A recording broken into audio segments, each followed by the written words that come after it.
সকালবেলা পুকুরে আমাদের খনন কার্য চলছিল। কোন পুকুর? পদ্মার পুকুর। কোথায়, কোন জায়গায়? সাতগেছে গ্রাম দেপাড়ায়, ঠিক আছে। তা ওখানে খনন কার্য চলছিল, সেই শুরুতে তখন হঠাৎ করে এই মূর্তিটা পাওয়া গেছে। কি মূর্তি পাওয়া গেছে? এটা বিষ্ণু মূর্তি। কতটা হাইট হবে? মোটামুটি 4 ফুট হাইট হবে। তারপর কি হলো? মূর্তিটা পাওয়ার পর কি হলো? মূর্তিটা পাওয়ার পর এখন মানে কিছু লোকজন ওখানে তো এবার প্রতিস্থাপন হয়েছিল, করেছিল ওরা পাড়া থেকে। তারপরে এখন পুলিশে আবার ওটাকে নিয়ে এসেছে এখন ফাঁড়িতে, মেমারি থানাতে। এখন ওটা যেরকম সার্ভে থেকে আর্কিওলজিস্ট ডিপার্টমেন্ট থেকে করবে, এবার দেখে নেবে। আর তারপর একটা চিন্তাভাবনা কিছু একটা হচ্ছে মন্দির একটা। আপনাদের স্থানীয় বাসিন্দারা কি বলছেন? ওরা তো এখন চাইছে যে মূর্তিটা এখন ফেরত নিয়ে যাওয়ার জন্য বলছে।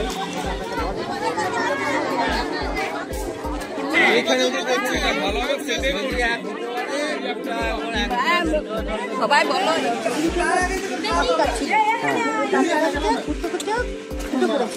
কি উঠে পড়েছে? কি মূর্তি বলে মনে হচ্ছে? এখন আপনারা কি চাইছেন? আমরা চাইছি যে নিয়ে যাবো, আমরা ওখানে একটা ছোট বড় মন্দির করে অনুষ্ঠান করতে। আপনারা কোথায় এসেছেন এখন? এখন আমরা সাতগেছে ফাঁড়িতে। মূর্তিটা কি এখানে নিয়ে এসছে? এখানে নিয়ে এসেছি, পুলিশ নিয়ে এসছে। এইগুলো ভেঙে গেছে।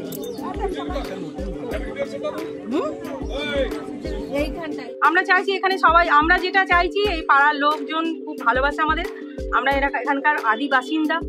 হ্যাঁ, আমি চাইছি যে ওরা চাইছে এখানে মানে মূর্তিটা থাকুক, এখানে প্রতিষ্ঠা হোক, মন্দির প্রতিষ্ঠা আমি চাই।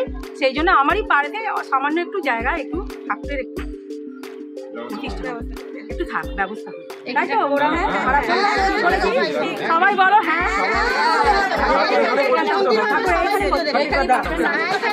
আমার নাম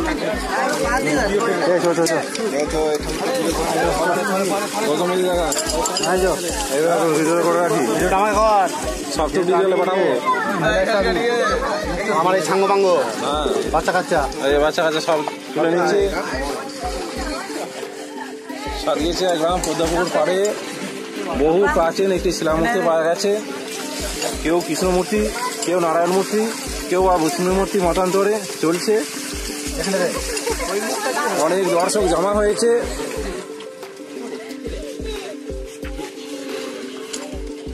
ভাই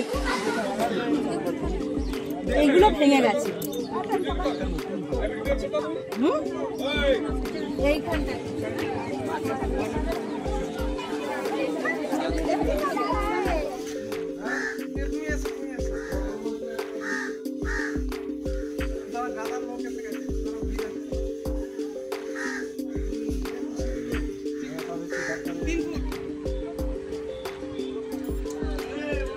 সব ঘটনা তো